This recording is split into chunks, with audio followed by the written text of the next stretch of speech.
Assalamualaikum warahmatullahi wabarakatuh.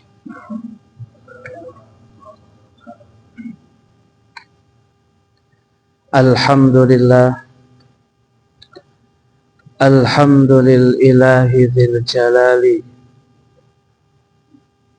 wa syari'il harami wal halali.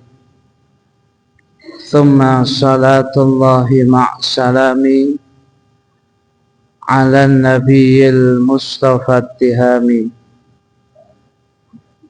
Muhammadil hadi minad dalali wa afdalis sahbi wa khairi ali wa ba'du.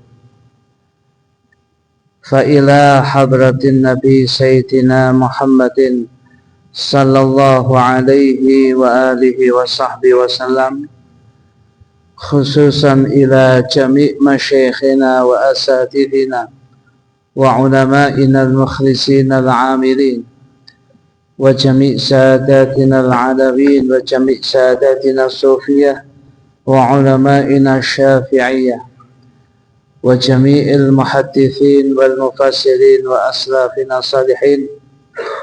Nakhussu khususan ila Profesor Dr. Abuya As-Sayyid Muhammad Alawi Al-Malik Al-Hasani, annallaha yataghashahum jami'an birrahmah wal maghfirah wa yu'idu alaina min barakatihim wa asrarihim ala hadhihi niyat wa likulli niyatin salihah.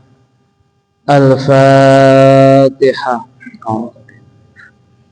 Bismillahirrahmanirrahim.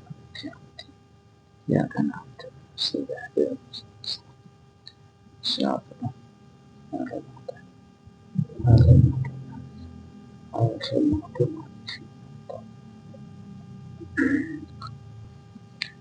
kita baca niat terlebih dahulu. Bismillahirrahmanirrahim. Nawaitu ta'alluma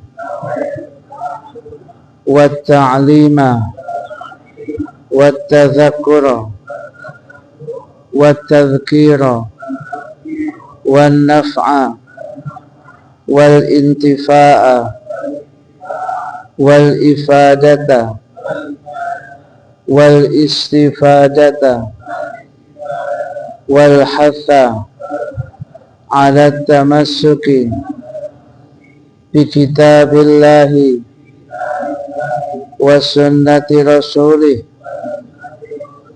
wa du'a ilal huda wa dalalata ala al khair ibtigha'a wajhillahi wa mardatihi wa qurbihi wa thawabih. Hadirin hadirat sekalian, jamaah Masjid Raya Al-Mustaqim yang senantiasa dimuliakan oleh Allah Subhanahu wa ta'ala. Malam hari ini seperti biasanya setiap 2 pekan sekali kita mengaji dan mengkaji kitab Khasaisul Ummatil Muhammadiyah, kekhususan yang hanya diberikan oleh Allah kepada umat Kanjeng Nabi Muhammad sallallahu alaihi wasallam, yang merupakan salah satu dari banyak karya Abuya Sayyid Muhammad Alawi Al-Malik Al-Hasani,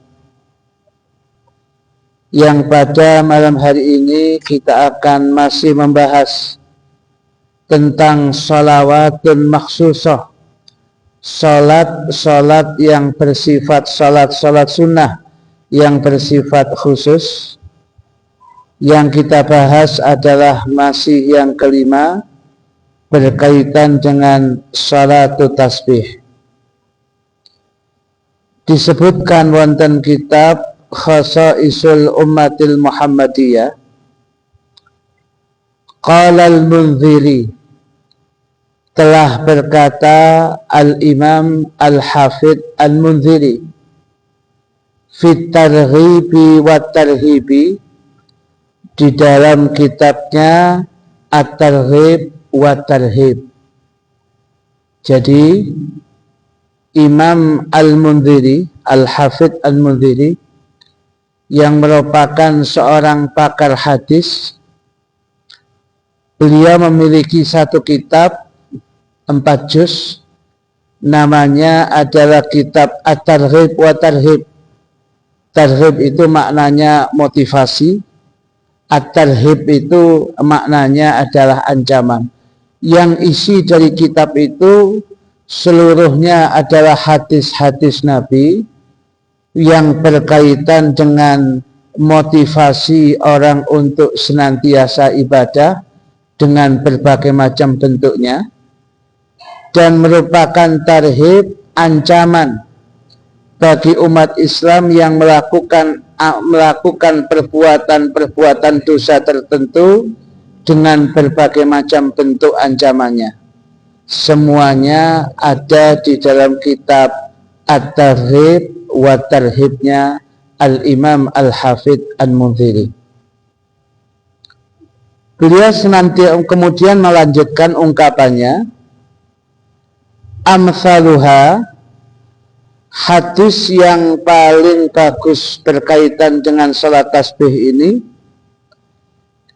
atau yang semisal dengan yang sudah kita sebutkan sebelumnya, adalah hadithu Ikrimata hadza, hadisnya Ikrimah yang ini, waqad sahahahu jama'atun, dan sungguh hadisnya Ikrimah ini sudah disahihkan oleh sekelompok ulama, minhum diantaranya al-hufadz, para penghafal hadis.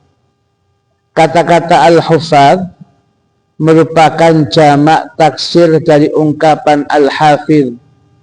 Al-hafidh itu di dalam ungkapan mustalah hadis, orang yang hafal 100.000 hadis dengan sanadnya. Insyaallah jenengan sami niki. Ya. Jadi orang yang 100.000 hafal hadis 100.000 dengan sanadnya, itu namanya al-hafidh itu. Nah, sebagian dari ungkapan al-hafidh itu adalah Abu Bakrin al-Ajuriyu, al-Imam Abu Bakar al-Ajiri atau al-Ajuri.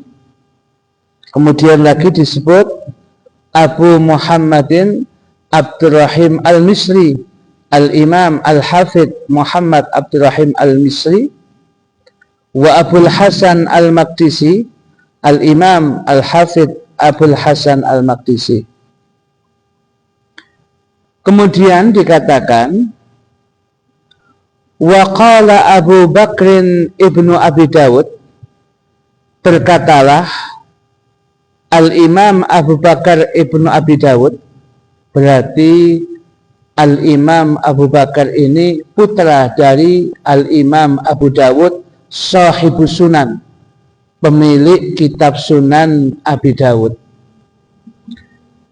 Sami'tu, aku pernah mendengar abi, ayahku, yaqulu, beliau mengatakan,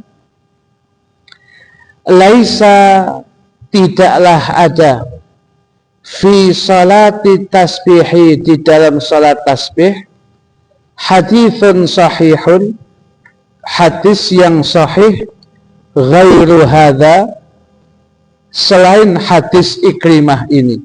Artinya tentang salat tasbih itu ada hadis yang sahih.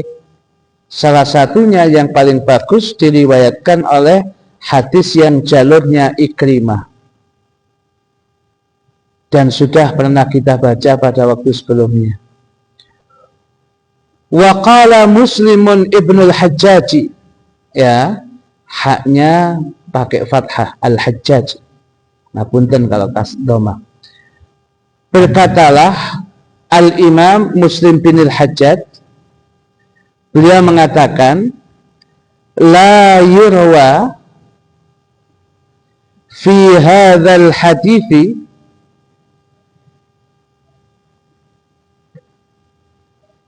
tidaklah pernah diriwayatkan fi hadzal hadithi di dalam hadis ini isnadun satu sanad pun tentang hadis salat tasbih ahsanu min hadza, yang lebih bagus daripada hadis ini, intaha, selesai. Artinya kata Imam Muslim bin Al-Hajjaj bahwasanya kalau panjenengan mencari hadis tentang salat tasbih yang sahih, yang layak dijadikan pegangan adalah hadisnya Ikrimah. Yang Ikrimah ke atasnya kepada sahabat Abdullah bin Abbas, Abdullah bin Abbas ke atasnya kepada ayahanda beliau Sayyidina Abbas bin Abdul Muttalib, sedangkan Sayyidina Abbas langsung didhawuhi oleh Kanjeng Nabi Muhammad SAW, dan itu kemudian terkenal hadisnya Sayyidina Abbas tentang salat tasbih. Kenapa panjang lebar dibahas oleh Abuya Sayyid Muhammad Alawi Al-Malik Al-Hasani? Sebab ada juga di kalangan sebagian ahli hadis mengatakan nggak ada satu hadis pun yang sahih tentang salat tasbih. Jadi kalau Anda melakukan salat tasbih nggak ada gunanya. Ada, tetapi lebih banyak lagi kemudian ahli hadis yang membuktikan jalur sanadnya salat tasbih itu akhirnya mengatakan hadisnya sahih, minimal hasan, atau paling tidak hasan li ghairihi. Kalau sudah hadis hasan, mau hasan li dzatihi, hasan karena dirinya sendiri, atau hasan li ghairihi, hasan karena dikuatkan yang lain, apabila hadis itu hasan, sangat layak untuk dijadikan hujjah, jadikan pegangan amal, melakukan satu amalan kebaikan, apalagi berkaitan dengan fadhailul a'mal, keutamaan amal. Nah, wa tahqiqu, ya, yang tepat, yang pasti, annal haditha, bahwasanya hadis tentang salat tasbih ini la yanhattu an darajatil hasani, tidak merosot daripada tidak jatuh dari derajat hasan, lituruqihi, karena jalur-jalurnya allati tashudduhu wa tuqawihi, yang saling menguatkan dan mengokohkannya. Artinya kalau toh ada ungkapan orang mengatakan hadis tentang salat tasbih ini hadisnya dhaif, tapi hadisnya puluhan tadi, perawinya macam-macam, dari yang dhaif itu saling kuat menguatkan sehingga naik derajatnya menjadi hasan li ghairihi. Kalau hasan jadi hasan karena dikuatkan oleh yang lain, hadis hasan mau li dzatihi mau li ghairihi layak untuk dijalankan. Jadi kalau Anda kemudian tidak melakukan salat tasbih gara-gara hadisnya bermasalah, Anda sampun ketinggalan kereta jauh hadirin. Yang lain sudah di Surabaya, Anda bingung dan kota lama mawon. Ya jauh hadirin. Orang sudah kemana-mana, saman masih membahas ini layak tidaknya yang seperti itu. Ya, dan teman Ustadz ada yang begitu itu. Saya nggak melakukan salat tasbih Ustadz. Ketika pertama apa? Hadisnya dhaif. Saya nggak melakukan. 7 tahun ketemu saya lagi, iya Ustadz, hadis salat tasbih itu benar adanya. Beberapa ulama Saudi menguatkannya. Ya, saya cuma beritahu basic kepada dia di kasep, ngoten tok gitu. Ya, pun ngoten tok mawon bahasa saya. Ya, kalau ulamanya mereka kemudian sudah langsung percaya, Sedangkan ulama kita enggak. Padahal bukan soal ulama, tapi apa yang diucapkan oleh ulama itu tadi. Ketika yang diucapkan hadis Nabi, kemudian derajatnya hasan dengan berbagai macam dalil, sudah cukup tadi. Harusnya seperti itu. Menjadi landasan kita untuk melakukan kebaikan salat tasbih ini. Wa qauluhu, sedangkan ungkapan ya sabda Nabi dalam ungkapan hadis salat tasbih itu ada ungkapan gini. Ghafarallahu laka dzambaka awalahu wa akhirahu ila akhirih titik-titik saghirahu wa kabirahu. Allah akan mengampunimu wahai pamanku Sayyidina Abbas, dzambaka akan dosamu, awalahu dari yang awal engkau lakukan, wa akhirahu dan yang akhir engkau lakukan, saghirahu wa kabirahu dosa kecil dosa besar semuanya akan diampuni pamanku kalau engkau mau melaksanakan salatul tasbih.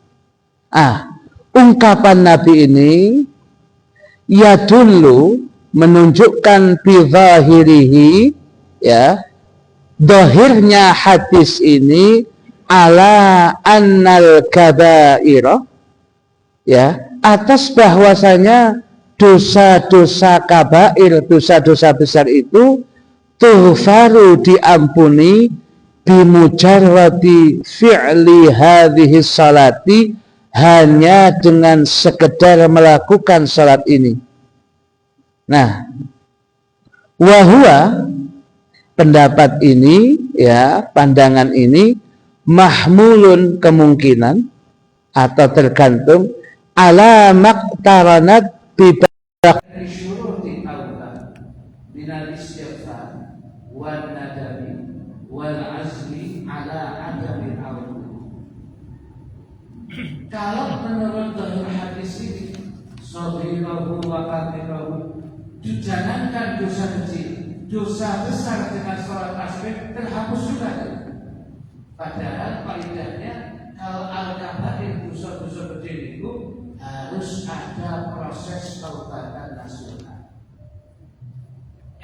Artinya orang yang sudah melaksanakan salat tasbih ini berarti dia sudah melakukan langkah benar menuju taubatan nasuha. Bahasanya syaratnya sudah mulai terpenuhi, tinggal kurang berapa poin saja.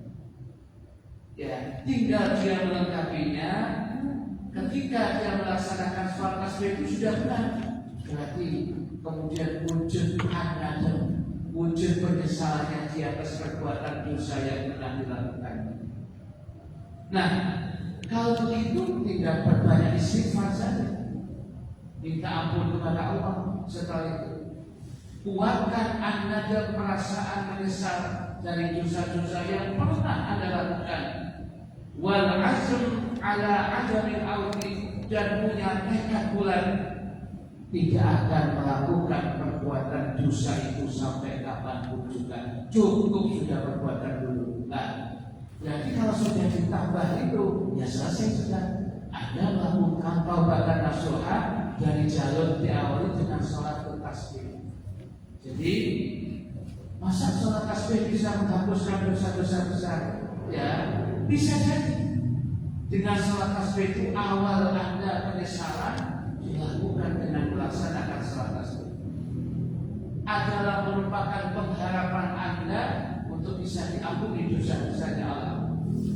Setelah itu tinggal ditambah istighfar sebanyak yang Anda mampu, penyesalan, dan kemudian kekuatan niat temenan ya, yang benar-benar tidak akan mengulangi perbuatan dosa besar itu untuk selama dalam hidupnya. Nah, itu merupakan taubatan nasuha.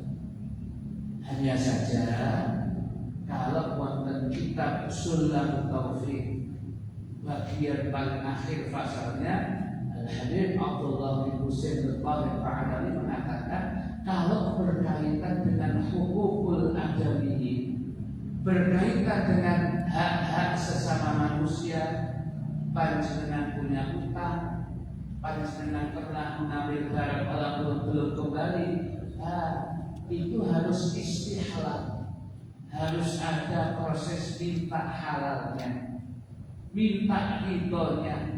Atau kalau orang meninggal kemudian dia tidak bisa menghalalkan kecuali dengan ganti rugi, ada ganti supaya kemudian muncul halalnya dia. Ada ganti supaya apa yang sudah kalian lakukan itu dia ridho padanya. Ya, itu berkaitan dengan hak-hak kemanusiaan. Sekalipun yang demikian ini tidak mudah. Ya, oleh karena itu pesan kita yang penting, kalau kita bisa tidak berbuat dosa yang berkaitan dengan hak-hak kemanusiaan, jangan lakukan. Sebab hukukul adami, hak-haknya kemudian ya berkaitan dengan kemanusiaan sesama manusia, mabniyatun 'alal musyadah, dibangun dengan sifat pelindung. Artinya kalau yang bersangkutan tidak memberikan maaf, tidak memberikan ridho, tidak memberikan halal, ya tidak tuntas, Allah tidak akan memberikan ampunan. Ya.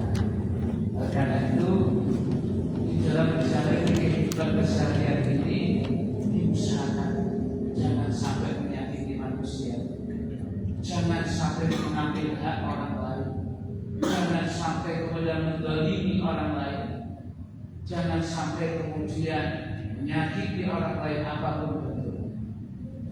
Dan juga kata Al-Imam Al-Ghazali, ya, berkaitan dengan kemudian taubat dan nasuha itu, wonten syarahnya Sulam Taufik Syekh Nawawi Al-Badri Mirqatus Su'ud Tasdik, di akhir kitab itu juga dikatakan yang paling sulit orang itu kemudian meminta maaf kepada makhluk yang lain yang bukan manusia. Contohnya hayawan yang pernah disakiti.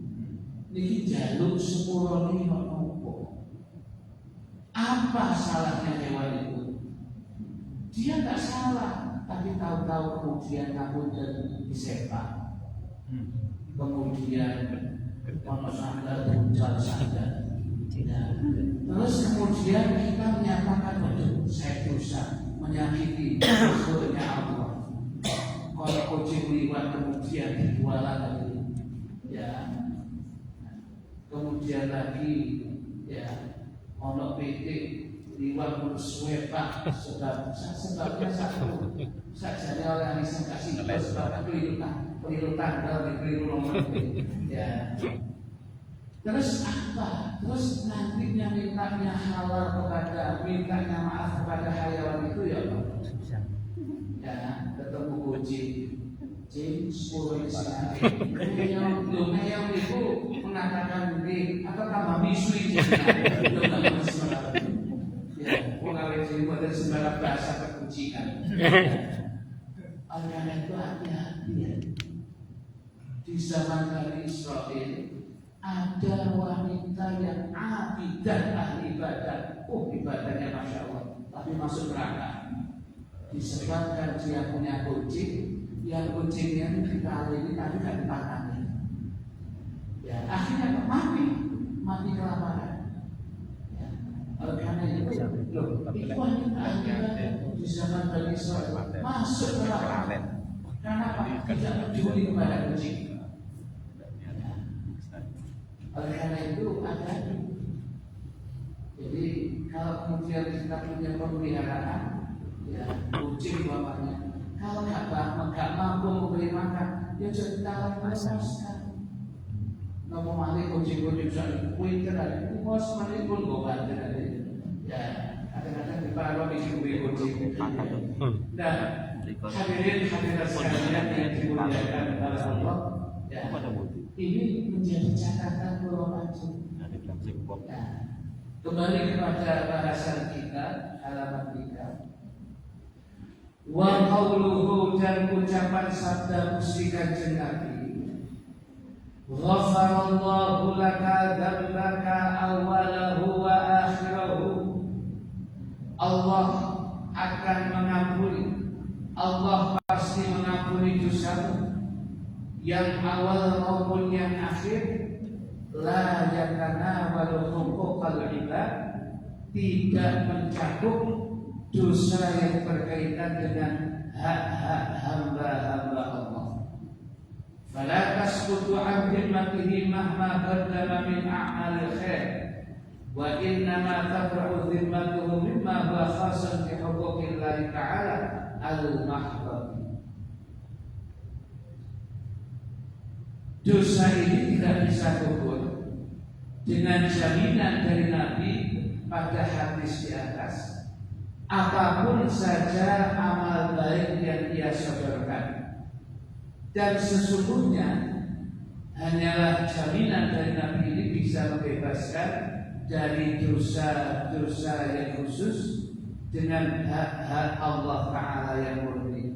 Mungkin panjenengan pernah meninggalkan haknya Allah, contoh sholat, maka tinggal panjenengan mengqadainya, punya perasaan menyesal, tidak akan mengulanginya lagi, mengqadai sholat, kalau selesai.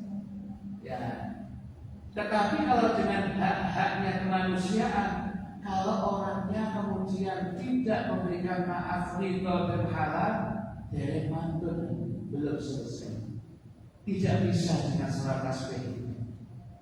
Ya.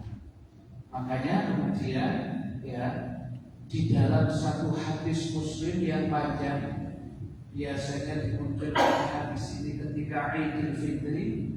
Hadis berkaitan dengan hadis muflis, orang yang bangkrut. Ada dulu namanya muflis. Tahukah kalian orang yang bangkrut? Muflis pakai fa, kok muflis pakai fa? Ya, muflis pakai fa. Tahukah kalian orang yang bangkrut itu?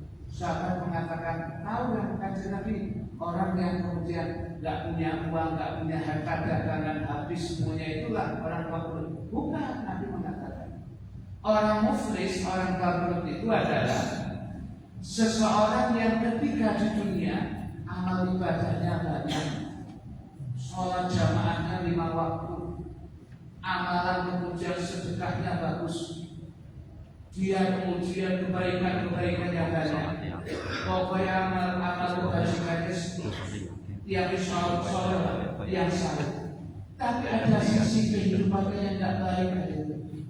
Dia gampang mencaci maki orang, dia gampang wilon, dia gampang riba, ngerasani orang. Si biasa riba di bapak-bapak riba, biasa riba, ibu betul. Nah, kemudian dia kemudian melakukan kemudian hal-hal yang sampai menumpahkan darahnya yang lain, menyakiti, mendoliminya. Maka ketika orang ini berhadapan di hadapan Allah, amal kebaikannya sudah kemudian ditampilkan begitu banyak, langsung kemudian kedudukan orang yang minta tahkim, minta keadilan di hadapan Allah ahkamul hakim. Ya Allah, saya pernah dipukul oleh orang ini, saya minta halalnya. Apa? Karena tidak ada yang kemudian dia bisa lakukan, ganjaran amalnya diberikan orang yang disakiti. Datang lagi kemudian amal kebaikan diberikan, datang lagi diberikan, sampai ludes. Ini masih ada. Ya, yang datang minta halalnya itu, minta tahkim di hadapan Allah, karena tidak ada lagi amal ibadahnya, kejelekan orang yang diberikan, ditimpukkan kepada dia. Yang tadinya sudah kelihatan dia amal soleh, berubah. Yang tadinya bahwa surga sudah kelihatan, berubah dia diseret oleh malaikat untuk mendapatkan neraka jahanam. Na'udzubillah min dzalik, sebab kesalahan dosa-dosanya kepada sesama manusia yang lain. Nah, wa qauluhu, sedangkan sabda Nabi, taqra'u fi kulli rak'atin bi Fatihatil kitab wa suratin. Engkau membaca pada setiap rakaatnya, surat Al-Fatihah dan surat yang lain, ya. Mutlaqun fi ayyi suratin yakhtaru al-qari. Ini bersifat umum pada surat apapun saja yang dipilih oleh al-qari sang pembaca. Jenengan mau baca nopo setelah Fatihah ini? Yang terpenting sholat tasbih bisa terlaksana. Ya, apa itu setelah Fatihah baca Sabbihisma boleh. Saya membaca potongan ayat boleh, beberapa ayat boleh. Ya. Saya membaca mungkin ya 2 lembar Quran boleh apa yang ada. Tapi biasa itu biasa dengan mudah yang jenengan pilih dulu antara 3 sebelah. Wal asri inna a'tayna kebanyakan unggul. Aku dan tadi gula bersyukur tapi harus berdoa. Wa qad ikhtara ba'dhum lidzalika hadhihi suwar. Sungguh sebagian ulama untuk hal ini kemudian mereka memilihkan beberapa surat.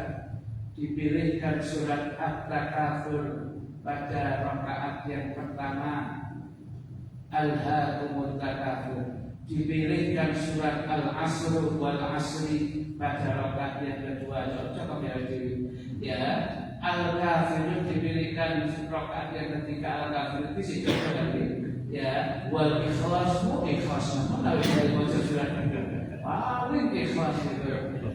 Malah nanti kaca pisan kalau nggak wajib besar ya ikhlas betul. Nah, pilihannya dibuat lihat instrumen. Jadi At-Takatsur wal Asru al-Kafirun al-Ikhlas. Loh, ulama kok pilih yang surat nggak panjang-panjang? Ingatkan berarti surat tasbih itu sudah panjang tasbihnya. Ya, kalau pakai surat Sidratul yang namanya hawa nafsu itu kan. Nanti akhirnya kita nggak bisa rutin melakukan sholat tasbih. Sudah yang penting Anda lakukan dengan surat yang Anda sukai. Kalau dipilihkan oleh ulama, monggo ada At-Takatsur, Al-Asr, Al-Kafirun, Al-Ikhlas. Kemudian wa qauluhu sabda Nabi, "Tsumma tarfa'u ra'saka minal ruku' fataquluha 'ashran." Kemudian engkau mengangkat kepalamu dari rukuk i'tidal dan membaca bacaan tasbih di atas sebanyak 10 kali. Ayo maksudnya ba'da qauli setelah ucapan sami Allahu liman hamidah Rabbana lakal hamdu wa kadzalika fi rukuk ketika rukuk wa fi kulli ma ya'ti tuqalu tasbihat ba'da arba'i shalatin asliyah. Dan ini sudah kita contohkan ya pada pelaksanaan 2 pekan yang lalu. Soal tasbih sudah, catatannya sudah kita bagi ya, baca subhana rabbil azim wa bihamdihi dulu 3 kali, lalu subhanallah walhamdulillah wa la ilaha illallah wallahu akbar. Itu sudah kita sampaikan. Kemudian lagi wa qauluhu ucapan sabda Nabi, saya baca terjemahnya waktunya. Kemudian engkau mengangkat kepalamu duduk di antara 2 sujud dan membaca tasbih di atas ya sebanyak 10 kali. Di dalam hadis ini terdapat isyarat bahwasanya hendaknya duduk sejenak setelah sujud kedua untuk membaca tasbih 10 kali tasbih. Ini adalah jalsatul istirahah versinya Ibnu Abbas. Kalau Ibnu Mas'ud bukan. Adapun pada rakaat kedua dan keempat hendaknya membaca tasbih ketika duduk yang asli untuk tasyahud awal. Kalau memang mau yang apa itu yang 2 rakaat salat, 2 rakaat salat, caranya seperti itu hari ini. Saya kira cukup, ini waktunya habis. Ya, kemudian kita buka pertanyaan sampai datangnya waktu isya. Mohon yang bertanya dipersilakan. Tanya Ustaz. Mohon.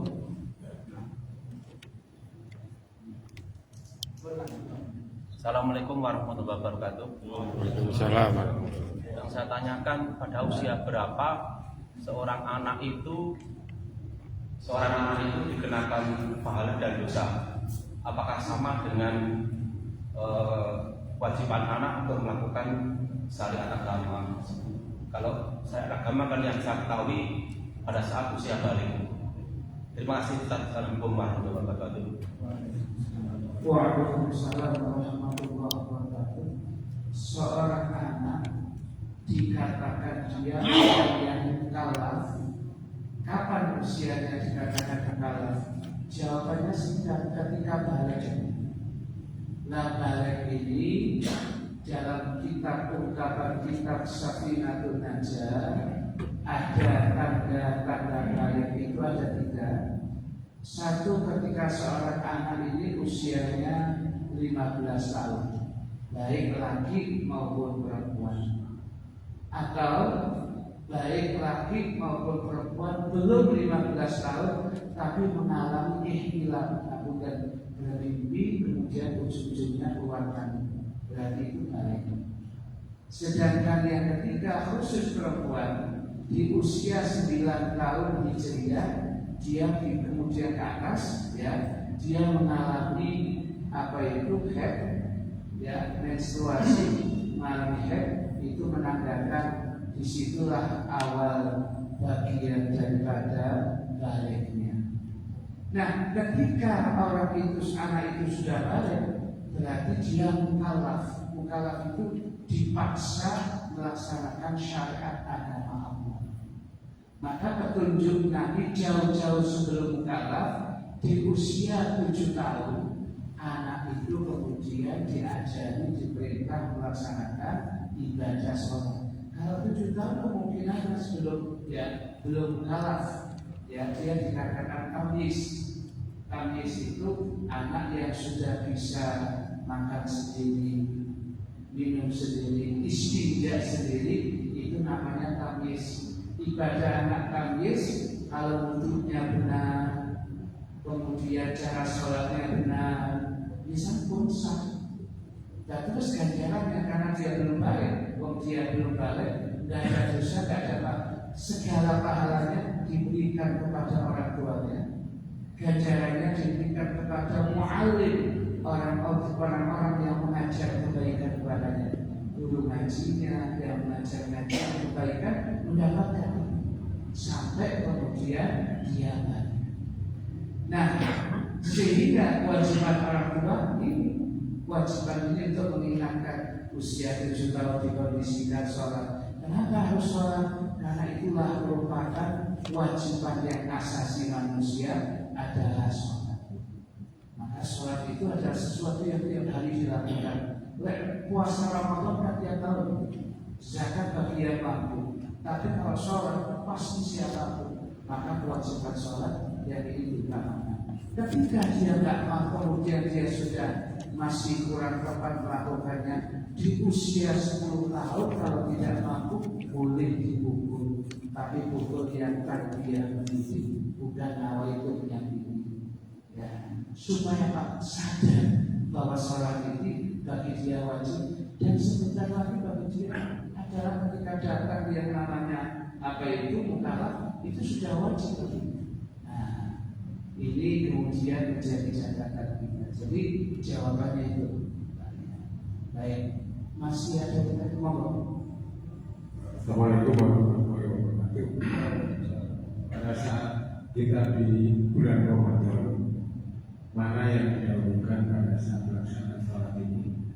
Sholat witir dulu atau sholat tasbih?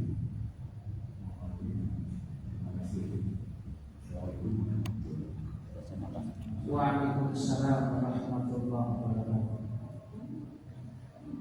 Ketika bulan Ramadan, mana yang kemudian panjenengan didahulukan, sholat witir dulu atau sholat tasbih dulu?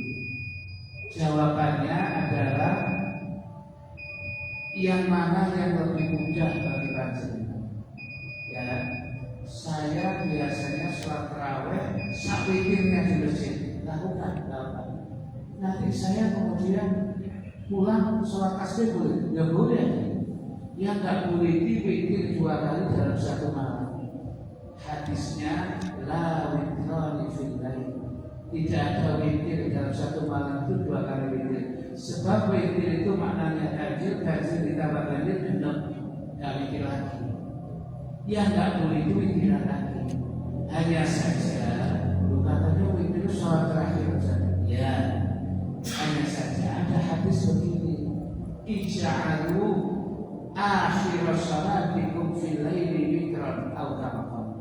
Jadikanlah oleh kalian akhir dari sholat-sholat sunnah yang kalian lakukan di malam itu ditutup dengan witir. Nah, kalau mengikuti hadis ini, ya nanti aja sholat witirnya tasbih dulu, nanti witirnya aja.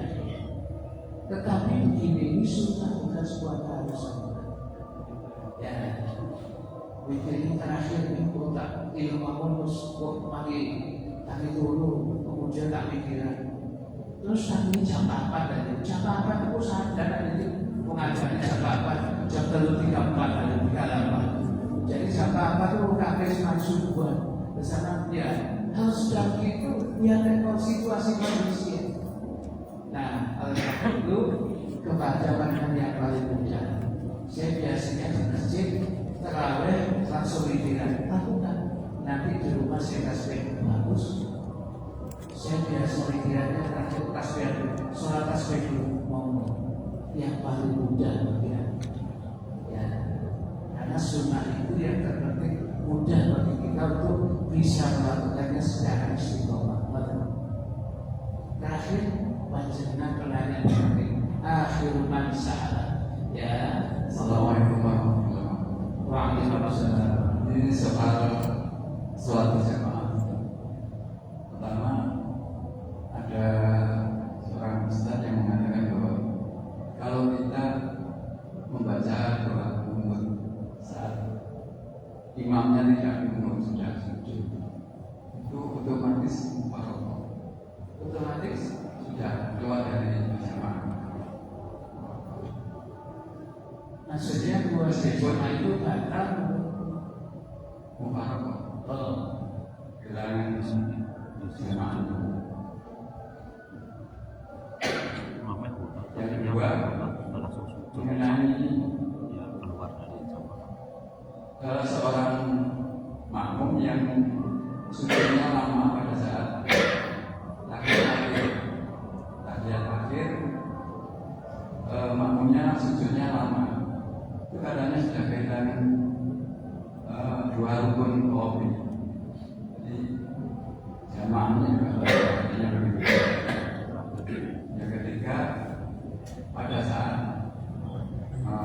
imamnya sudah salam yang pertama, yang wajib katanya salam pertama, terus makmumnya baru salam yang kedua, tapi ikut salam itu katanya juga sudah keluar dari mohon terang. Terima kasih. Assalamualaikum warahmatullahi wabarakatuh. Baik. Jadi ketika pertanyaan yang pertama tadi yang pengen sampaikan tadi, jadi ketika yang pertama tadi ada 3 pertama singkat ada ketika imamnya tidak cukup, kemudian kok makmumnya mundur sendiri, maka itu dianggap dia mufaroqah bisa dari imam. Dilihat dari bukan otomatis. Sebab kadang-kala imamnya bisa jadi mazhabnya lain, tapi memberikan kesempatan pada yang mau kunut sendiri-sendiri. Seperti dan Masjidil Haram, memang tidak ada kunut, tapi ini dari sunnah. Umpamanya panjenengan kunut diri dan kunut kan tidak harus kemudian mengangkat kita kemudian Rabbana wa lakal hamd, kemudian Allahumma hadini fiman hadait wa afini fiman afait. Nek oleh itu imamnya sujud, ya sudah, berarti Anda sudah kunut versi Anda sendiri, dan Anda kemudian tidak dikatakan kemudian keluar dari jamaah sih dianggap keluar itu ada mudah boleh dilihat yang lain sudah sujud kata itu sekarang ada ya apa di sini. Kalau imamnya kemudian imamnya sudah tahu tak dulu bapaknya ada pun sampai imamnya sudah sujud sudah duduk, nah itu bisa jadi keluar. Dan itu selesai. Kalau itu sunnah. Pas kita kok berjamaah di orang kemudian pas takut ya sudah ikuti. Yang penting jamaahnya sah, yang masih fadilah jamaah sekalipun berkurang dengan kedudukan. Ya, jadi tetapi kalau kita masih bisa mengatur kunut walaupun sendiri, ya dibaca ya bang. Si masalah itu bahwa itu udah menuruti kita dewi imamnya sudah sujud duduk dan sujud ya memang sudah ketinggalan. Lebih baik sujud saja. Tapi kalau cuma Allah lah ini firman kata dia baca sendiri, dia tidak harus begini, dia baca sendiri sah-sah saja. Apa yang menyebabkan tidak sah? Ya. Kemudian lagi yang kedua tadi sujudnya, ya dia sujud yang begitu lama. Ya idealnya memang kalau dia jadi makmum jangan sampai kemudian sujudnya kemudian terlalu lama. Sebab apalagi imam ya, makmum juga nggak boleh. Ya kalau terlalu lama kemudian agak lama sedikit di makmumnya, mungkin karena itu dia mau berdoa pada sujud terakhir. Tapi kalau lama begitu dia duduk sebentar, imam sudah salah, itu kesuwen. Ya, jadi begitu itu, ya kalau seperti itu, apalagi yang nanti melakukan tokoh, nanti diikuti oleh orang Allah. Ya kalau pernah mau sujud sama lama-lamanya, sholat sunnah. Jangan sholat sunnah sujud salam lama-lamanya tania kalau ya sujud suwe-suwe itu apa namanya. Tapi kalau jamaah ya hindari yang demikian. Ya sekelas Imam Syafi'i itu hebat, bukan kurang hebat berarti. Dia masjid yang saya gunakan ini muridnya Imam Hanafi semua. Muridnya Al-Imam Muhammad bin Hasan Syaibani mazhabnya Hanafi yang tidak bodoh. Ketika dia dipersilakan imam suku yang betul-betul apa? Daerahnya ulama saat itu tidak menimbulkan kecocokan. Sehingga kita bisa menerima apa ini. Karena ittihadul muslimin, jaga bersama umat Islam itu lebih wajib daripada furu'iyah mempertahankan yang sifatnya sunnah.